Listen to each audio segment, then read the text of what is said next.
Um, 따지는데, Now today, 저기, 거기, 닦아주다, 거기 근처에서 말로 따지, 거기 근처에야, 남겨, today we are 소중한 게, 아니, 시작하게, we have the shudders who normally participate in the Kaji Gunshu. 안 상관없네요. 더 많은 게, 자식의 점주샤이. And I would first like to offer my Tashdilek greetings to all of them. 다드네,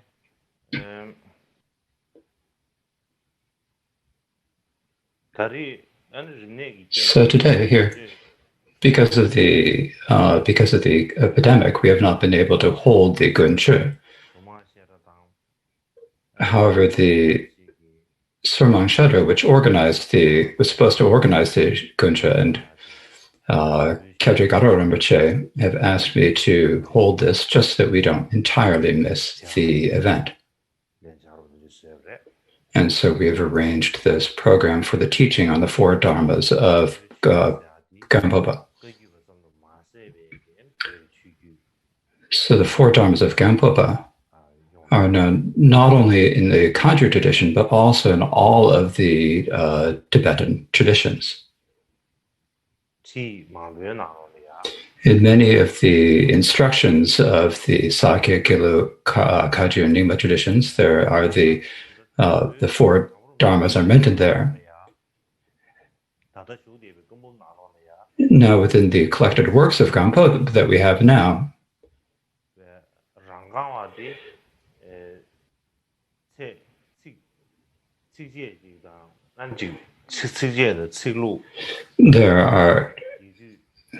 there are several texts within the collected works of Gampopa that talk about the four dharmas, some in prose and some in verse. Some are longer and shorter.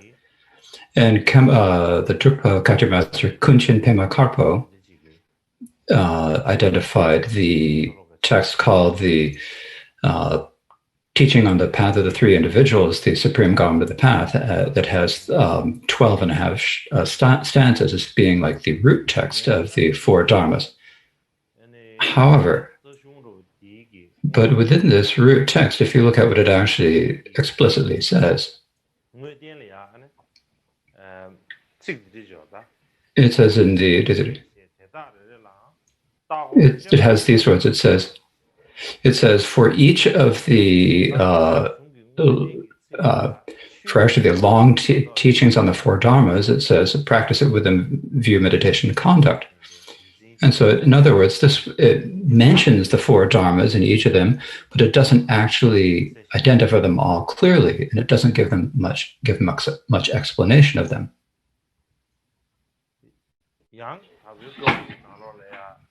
Also, within the collected works of Gampopa, there is a text called the Four Dharmas in Brief, and there is also another one that doesn't have another text that begins with the phrase Namo Guru, the Dharma become the Dharma, and so there's another text there.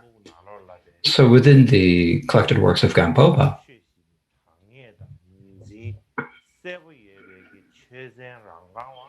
so those are the two texts in the collected works that really clearly identify each of the four dharmas and explain them. And so today, as what we will be talking about is, as I mentioned before, is the one that I mentioned before that has the title, The Four Dharmas in Brief. That is the one that we'll be speaking about. Jamgon Lodotaya also included that in his Treasury of Precious Instructions.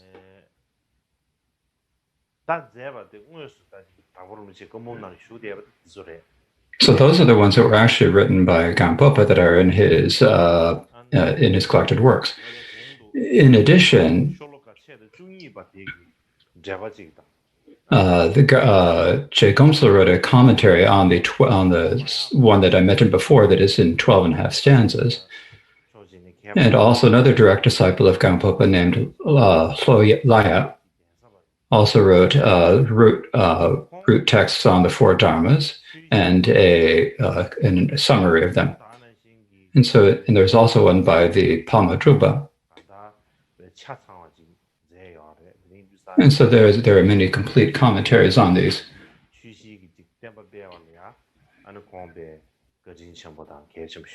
And so these are very important for spreading the. So this one by Lodapa was also very important for spreading the teachings, and is very kind to later generations. There are also several commentaries that were actually written by J. Padmadrupa. What we first really need to pay attention to, absolutely need to pay attention is, it's like, as I mentioned before, we have a Gampopa.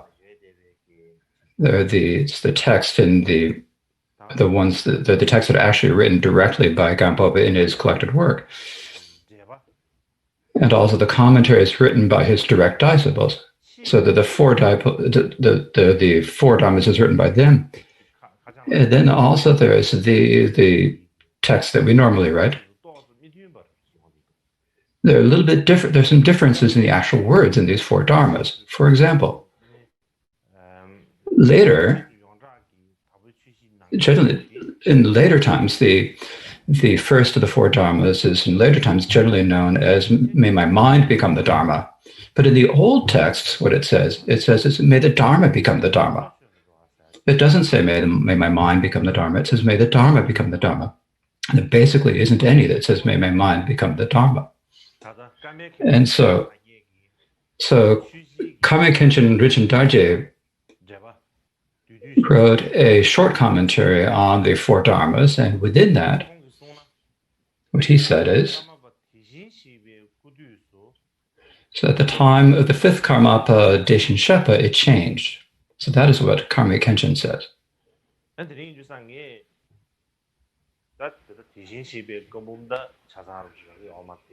Now, it's difficult to get the entire collected works of Deshin Shekpa, but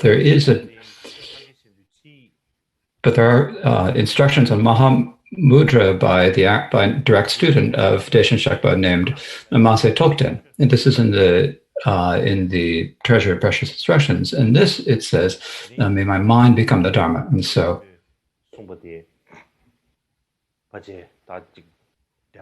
it seems that the Karma Kenshin's teaching may well be authentic and good and may have sources, but this is something that we can look at it carefully over the next few days, and so I don't need to speak too much about it today.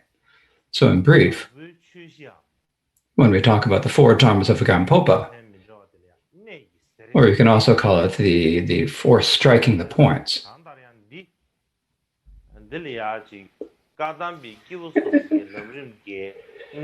So within these, it includes all of the points of the three types of individuals as taught in the Kadampa tradition.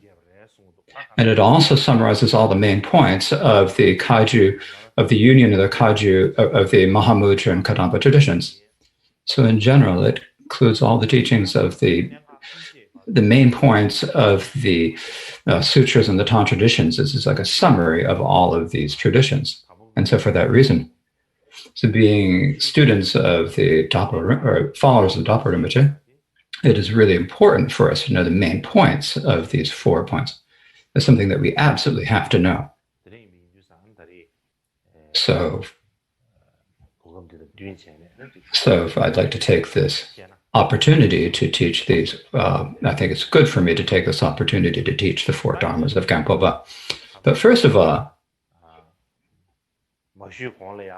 but before we speak about the 4 dharmas themselves,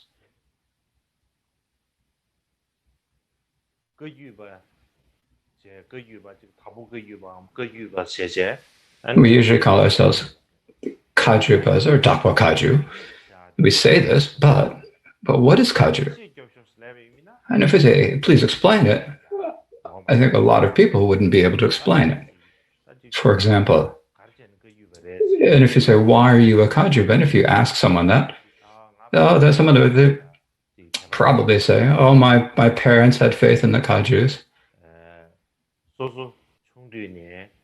And when I was little, I became a monk in a Kaju monastery. And so for that reason, that's why I'm a Kaju. So that's what we think.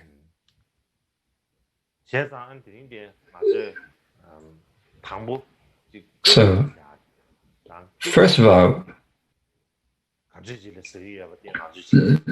so we need to first of all think about what does it mean to be Kaju? What does Kajupa mean? So generally, if we think about if we take a broad, a vaster understanding of the word Kaju or the name Kaju, the first syllable is the word Ka, which means words. And what we need to understand this as, this means between the conjured and the tenjured, this means the conjured, the collected words of the Buddha. So this means the words of the Buddha or the teachings of the Buddha. So that's what we should understand it as meaning. Ju means lineage. And what we should understand this as saying, it's being a lineage that is passed down uninterrupted from one master to the next. So when you say when you join the two words together, it means it should be understood as gurus to transmit the words of the Buddha, the three Pitakas, the four tantras and so forth to disciples, and the disciples holding that lineage, and it happening in an unbroken series. And so if you think about it in that way, then everyone who upholds a Buddhist lineage could be called a Kajupa. We could say this. I think it's appropriate to say that. And so for this reason, in Tibet, the Kadampas were sometimes called the Jowo Kaju. And later, there is the Gadam. There are people in the hearing lineage of the hermit and the Gelugpa lineage who are called the Gaden Kaju. And also there was a lineage passed down from Bodong Penchen, and that was called the Bodong Kaju. And so in this way, there are many different lineages that were called by the name Kaju. But these days, as what's generally known today, when we talk about Kaju, we think about a particular lineage of Tibetan Buddhism, and we understand it as a name for that lineage. To give an example, if you had three monks, one from the Sakya, one from the Gelug, and from the Nyingma tradition who came, and you asked them all, and say, what Dharma tradition are you from? They'd say, oh, I'm Sakya, I'm Gelug, I'm Nyingma. That's what they'd say. But they wouldn't say, I'm Kajupa, would they?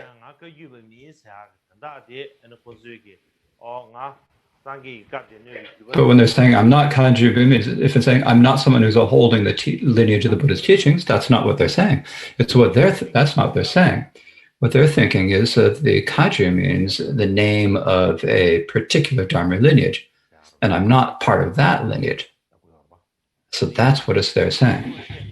So if we talk about the main point here, the way that a word is used and the way that it's understood has changed, and so that sometimes so we're just not understanding it in the same way. But in the actuality,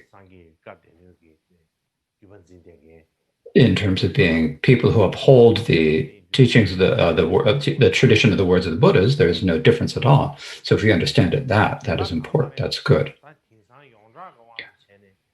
But today, in terms of the way we generally talk about it, it's generally known. A Kaju, what we understand it as, a Kajupa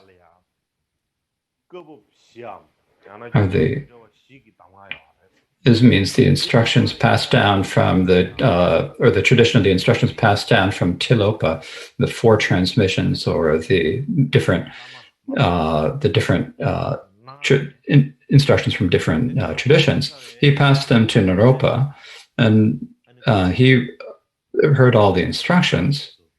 Naropa heard all the instructions, and then he taught them to Marpa the translator.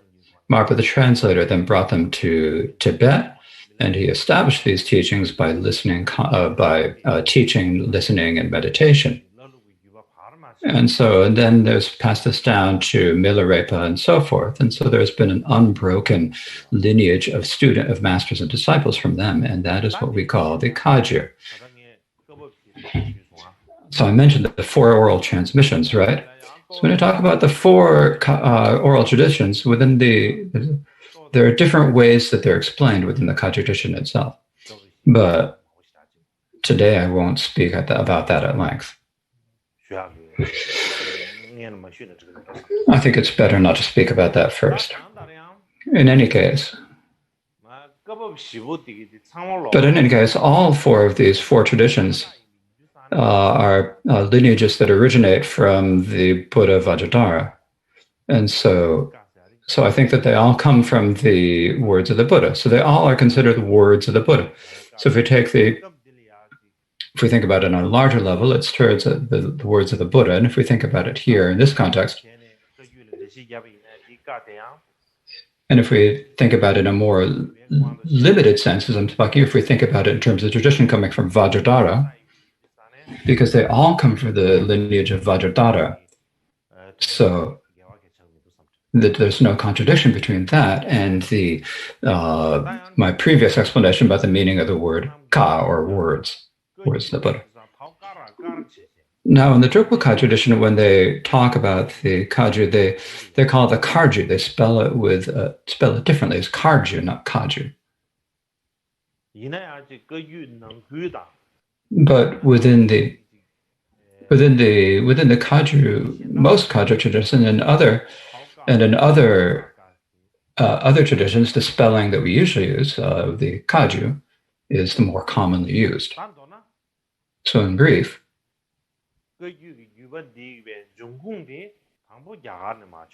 so basically the source of the Kagyu tradition is from India, and so it came from Telopa and Naropa and Maitrapa. And there are many such great masters upholding this lineage in India. Marpa the translator became a student of Naropa, and then he brought it for the first time to Tibet.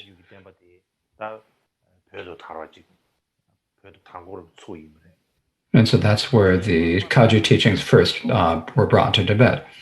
Marpa had many students, but among the most famous of them is Jetsun Milarepa. And Jetsun Milarepa's student, he had many students, including Rechungpa and so forth. And among the many students, but the main student, or this disciple who was like the sun, was Lord Gampopa.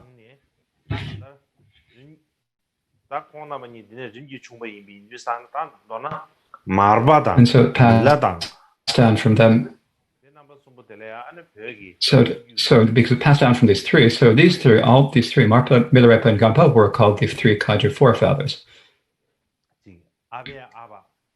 So I'm talking about our grandfather and the great-grandfather, and it's like we're talking about the ancestors or forefathers in our own familial lineage. And so the same when they're Kagyu, but we talk about the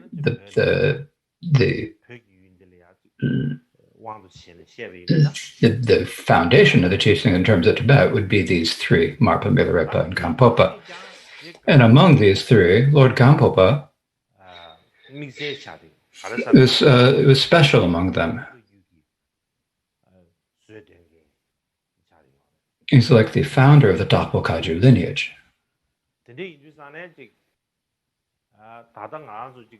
So now when we talk about the Kajupa and Kagyu, and when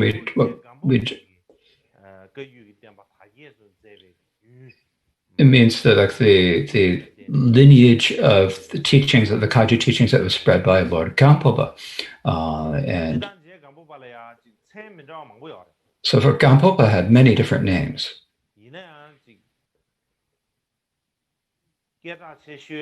But the most well-known of them are primarily 2 names. The first is Dakpo Rinpoche. and one is Lord Gampopa. 탁보세야지 Tokpo 사제 민지래. is the name of a place. 아니 감보세야지 저기 민지. Gampo means the name of a mountain. 生命的人民的 So it's like the Lama was called by the name of the place or by the name of the mountain. And his students who upheld his lineage and his followers and became called the Tokpo Kaju. And so that was a tradition of calling them that.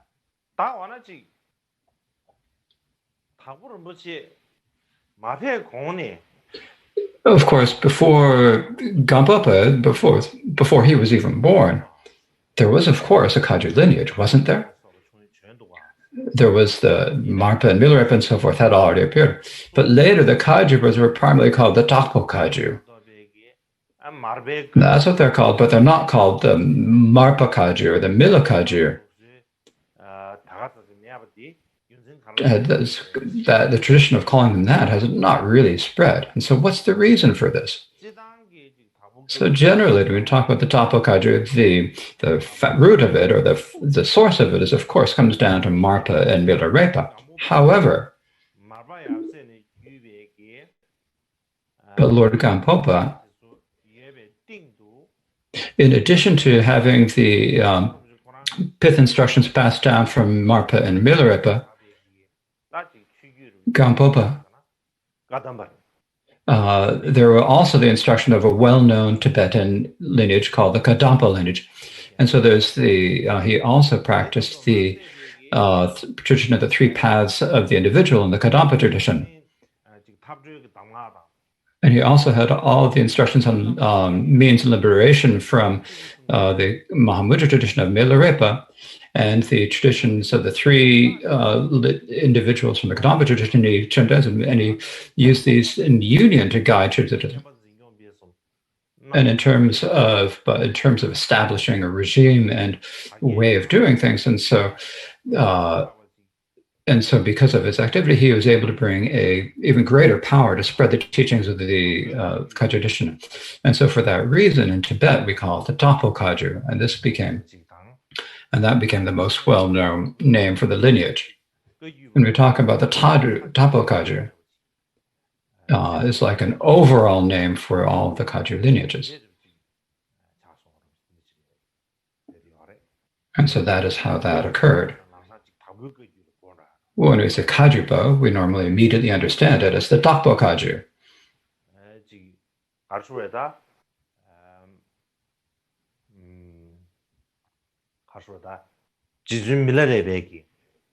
And for this to happen, and Milarepa said to Gelapa, Milarepa said, from my Milarepa's practice lineage, your Tokpo Kaju will arise. Also in Tokpo Rinpoche, Milarepa said I am a yogi, but after me there will be many monastics who come. And this Gampopa, the Laje Trungpa, will bring benefit to infinite sentient beings.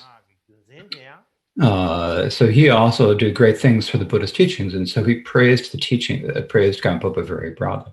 And so this is also very clear in the teachings, in the text of Gampopa. So when we talk about Marpa, Milarepa, and Gampopa, among these three, the one of these three forefathers who had the greatest activity and deeds, or the widest activity and deeds, and the one who primarily spread the teachings of the Kaju lineage was primarily Gampopa. And the reason why he was able to have such vast activity to benefit sentient beings, or the situation that allowed this to happen, if we think about that. So generally, there are, of course, many evident and many hidden different situations. So if we think about the hidden things, the hidden situations is previous aspirations and bodhicitta. But these are things that we ordinary individuals cannot understand. But in terms of the general way it appears, the common appearance. So we ask, what was like Marpa, Lord Marpa like? So Lord Marpa was basically, he was a village elder. And so when Milarepa came to look for Marpa, when he came to Lhochak to look for Marpa, and he asked, where is the king of translators, Marpa the translator? And he asking this, what they said is, we've never heard about any king of translator Marpa, but there is Uncle Lodra. So there was that question. So there was that discussion. So if you look at it, he was basically just a village elder. So that's what the histories show. And similarly,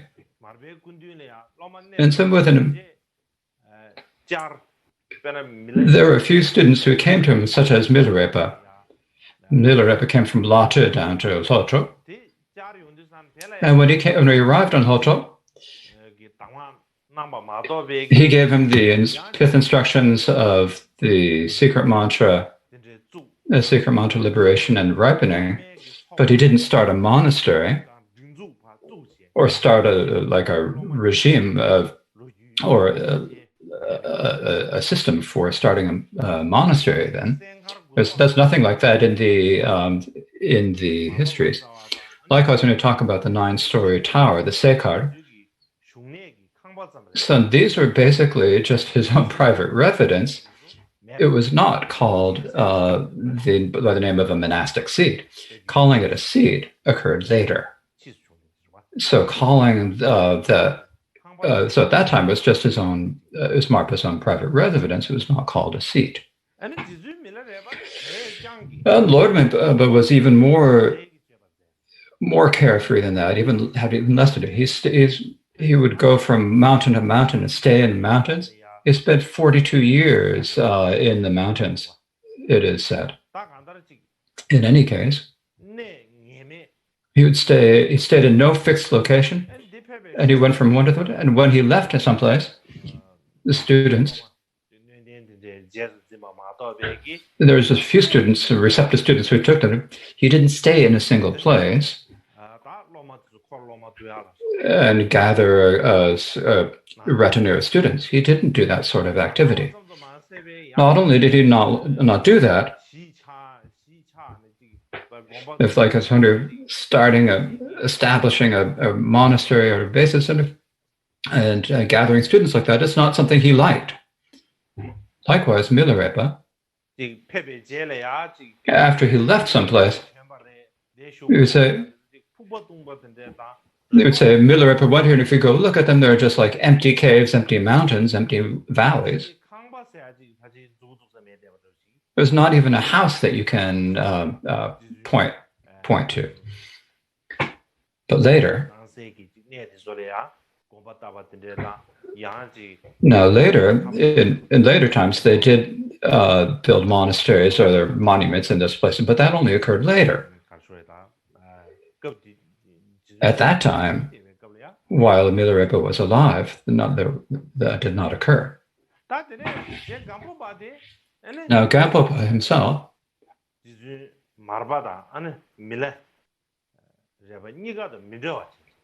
it was different from either Marpa or Milarepa. The main thing that is different is that he was his support or his basis.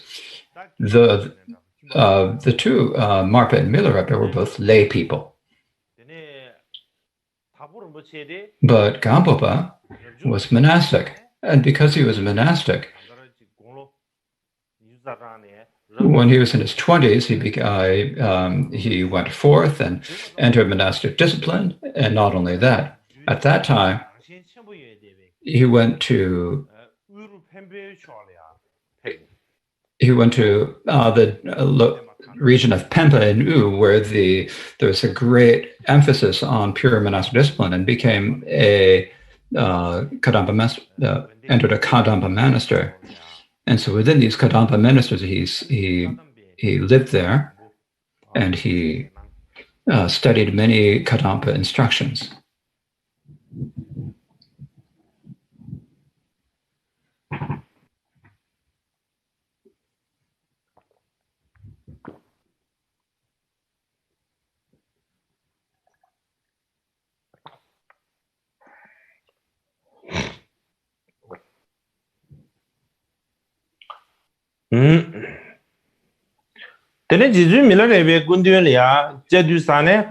Now, when he went to see Milarepa, he spent 13 months with Milarepa. And after spending 13 months with Milarepa, but even then, he went and studied with many Kadampa teachers. At that time in Tibet, you either only practiced Tantra or only practiced Sutra.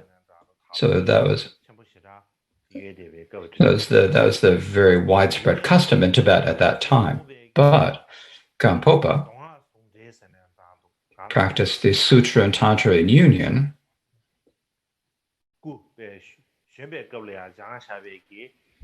Or he had the practice that he had done as when he was younger of the Kadampa and the instructions on method and liberation that he received from Milarepa, and he practiced them together in union, not discarding either of them. He practiced the two in union.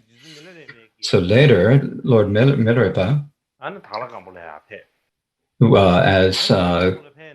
Lord Milarepa had instructed, he went to Dhala Gompa in Tibet, and at that place, he founded a monastery and retreat, and he stayed there permanently. And so once he'd settled there permanently, later, students came from Utsang and Kam.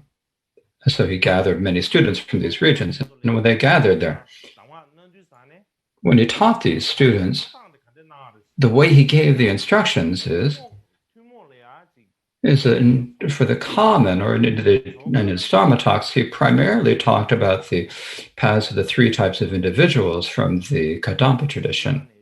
And when he gave the instructions in these, he emphasized impermanence, the defects of samsara, karma, cause and effect, and so forth.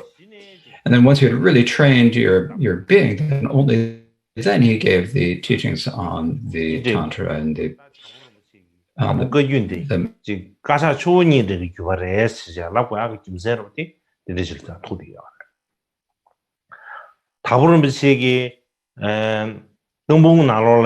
feed for a minute. Mila pare pembadi and Kadambala dene pentobains. Naru Dama Sheba Mande, Kadam da Mandena, Pemba Pa Nyung session, the Nisson. Tagaresana, the Kadatada, Milia dos pentoyevati, Cho Kadambala dene, pentoyon de dos. Jenarobe Dama de Sheba Gasha already, Iminia, Kadambe Mengada. Fading. And so what Milarepa said is that if you first train yourself in the Kadampa tradition and then practice the Tantra, if you train yourself first, then there is greater benefit for this. And then in addition to that, another special factor about Gampopa is that at the previous times at the time of Marpa and Milarepa is that they primarily follow the path of means. They use tumo and other means. But from Gampopa, also called the teaching the Prajnapada, and called that the co-emergent yoga, and said that so that you could practice, and so without using empowerments and so forth. But he pointed out the nature of the mind to many young students directly by doing it. So in this way, there was this is when we talked about the sutra tradition of Mahamudra and also the path of liberation of Mahamudra. And so from that time, there were some geshes who had studied philosophy, who had studied the sutras, and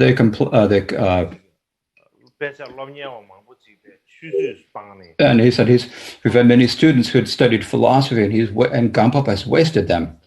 And so there are many who criticized him or spoke down about him at that time.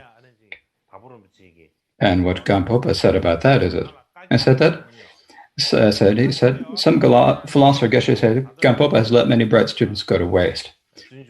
So they're criticizing me, but those students in the future will certainly be able to benefit us students. And so it is in the histories that that Gampopa said this.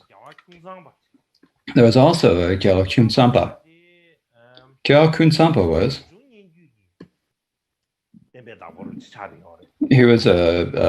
the master of the hearing lineage of Reichungpa. He was one of the main students of Reichungpa. First of all, he was a Kadampa Geshe, and later he became the main student of Reichungpa. And he also took teachings from Gampopa and was a student of Gampopa's. So Kyun Sampa, he was a student who had studied philosophy, and so at first, what he thought to himself is that Gampopa he's not making them study at all. He doesn't make them study at all, and only teaches them meditation to get them to pointing out it. He's only teaching this, and because he's doing this,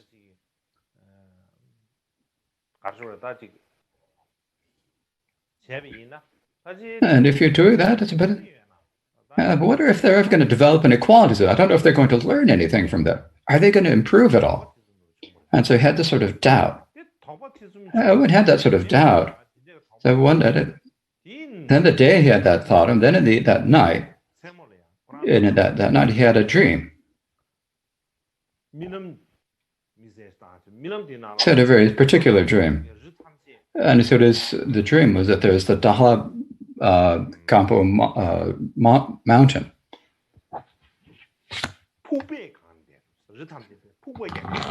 It was filled with meditation caves, and within each of these meditation caves, there were precious stupas, and most of them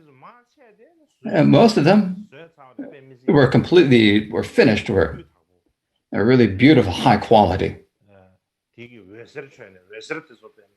And they radiated light that filled the sky. And so all of them, a few of them were like half built. And some of them, they were not completely done. But they're kind of like the shape of a stupa, but they weren't done. But many people were prostrating. And what the people who are prostrating are saying is, these are worthy of offerings from the whole world of gods and humans. And so he dreamt that many people were prostrating and saying this. And when he dreamed this, then the next day, Kyun Sampa decided, I thought, I need to go talk to Gampo about that. The day he thought about this, he had that doubt in the daytime, and then immediately the next night he had a really good dream, and so he had he was kind of surprised, and so he went to see Gampopa. So he first prostrated. So he got to see Gampopa and he prostrated, and he had something that I thought, I need to say this to Gampopa. But even before he could say anything, Gampopa said to him, generally, you philosophers are really hard on me, especially you. Now, you have been criticizing me, haven't you? That I've been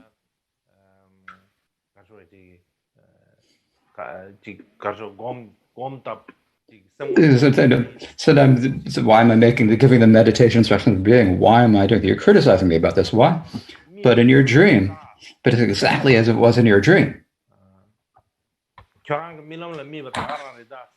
It's exactly as you dreamt in your dream. These young monks that I'm teaching, they used to be beggar children, and now they're going to be worthy of in the future they'll be worthy of offerings by the world of gods and humans. So basically, everyone who comes to me,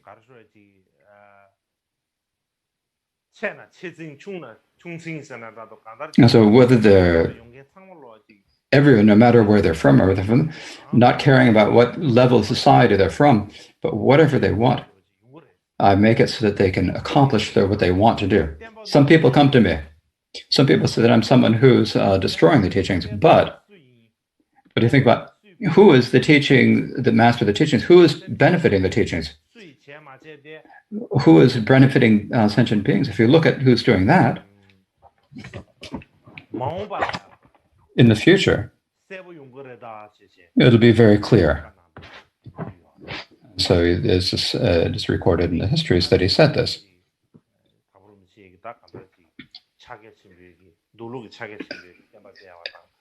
And so Gampopa spread the teachings of the sutra tradition of Mahamudra.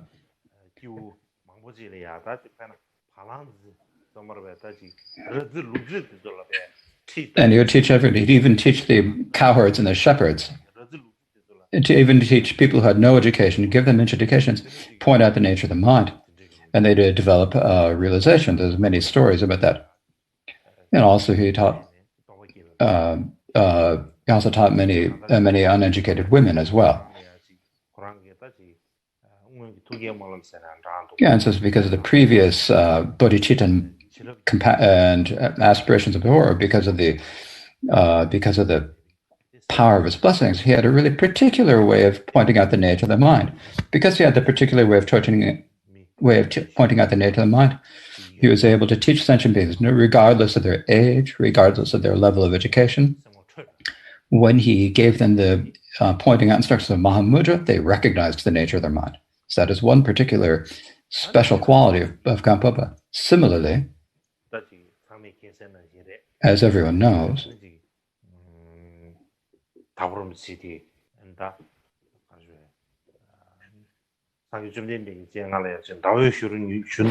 so at the time of the Buddha, he was the young Chandrabhava and requested the king of Samadhi Sutra, and he was prophesied at that time to be able to benefit sentient beings, and it's just as was prophesied, as you all know.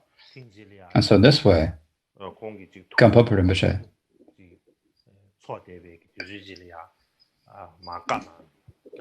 so this is said, and one time when he had a gathering of his students, he said, Gampopa said, once at the time of I remember at the time of the Buddha, I was the young Chandrabhava, and I requested the King of Samadhi's Sutra from the Bhagavan.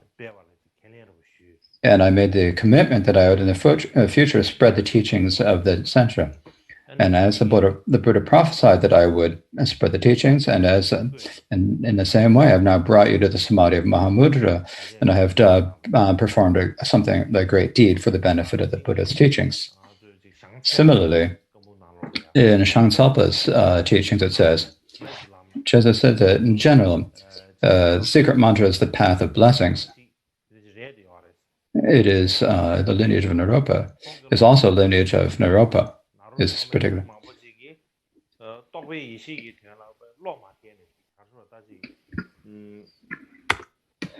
But many people,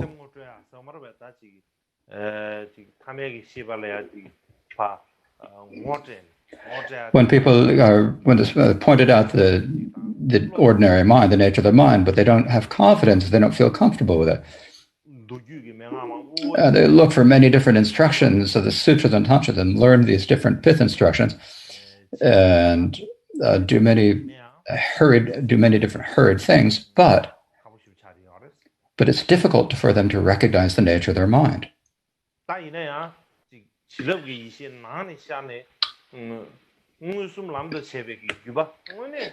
the actual lineage where the wisdom of blessings dawns from within and you take perception of the path is actually the one who upholds this lineage is the precious Guru Gampopa.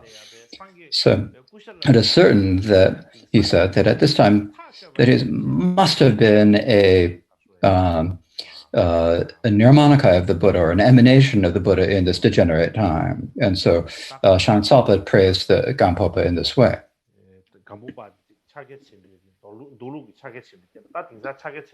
So when we talk about Gampo, we talk about the sutra traditions of Mahamudra, and when we talk about the Mahamudra that we talk about these days, we are primarily talking about the co-emergent yoga of pith instructions of co-emergent yoga taught by Gampopa. And so he was the spreading of the teachings of Mahamudra, and in particular the teachings of Sutra Mahamudra, started from Gampopa, and this is like a special aspect of his activity. However, so if you wonder, well, did Gampopa not practice the secret mantra? But of course he did practice this secret mantra. If we look at the collected works of Gampopa, there are a lot of pith instructions on the secret mantra of creation and completion phases. And he also did, pointed out the nature of Mahamudra through the path of means taught by Milarepa. And he also founded there's also Dusim Khenpa, the founder of the practice lineage of the Karma Kamsam, and he received all the instructions from Lord Gampopa, and so he also had the practice of secret mantra. So if you say, did Gampopa not practice the secret mantra? And it said, no, he did practice the secret mantra.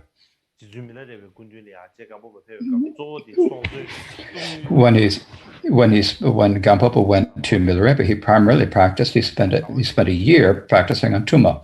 He spent 13 months with Milarepa, and during that time, and 12 of those months, he spent meditating on Tummo. And so there was no need to mention that he practiced the secret mantra. So in brief, he joined the sutra and the tantra together.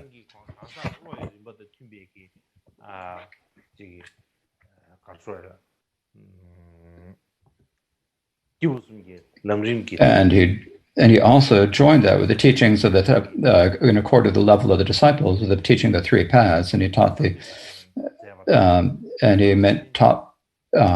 emphasized many different types of practice, and he taught most of his students were also monastics. Also, Dahala Gampo is a very strict monastic discipline.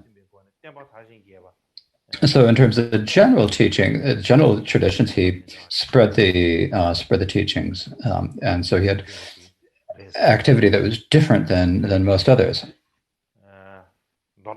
And so, for that reason, so that what I'm speaking about today, when we talk about it in our mouth, we say, I'm Kajipa, I'm Kajipa. We say that, but actually, in terms of meeting, what is a Kajipa? So that is. I thought if I could explain that, I thought it would be good to be able to give a brief introduction to that. Other than that, if we don't understand the meaning, but really get fixated on the label, and then we're only talking about the words. But the actual meaning, we need to actually look inside of ourselves and look at within ourselves and see, what is the Kajipa lineage within myself? How do I practice it? What is the view, meditation, and conduct? If we don't look at that inside us, then there's no point. So I've given a brief introduction to that, and so tomorrow, I thought I would speak about the life of Gampopa in brief. When he was born. When he passed away, what lamas he studied with, and so forth. So I thought I'd speak about that topic. And so then we'll go through things in sequence. And then we'll go through that and eventually get to the teaching on the four dharmas of Gampopas themselves. So I think we can leave it here for today.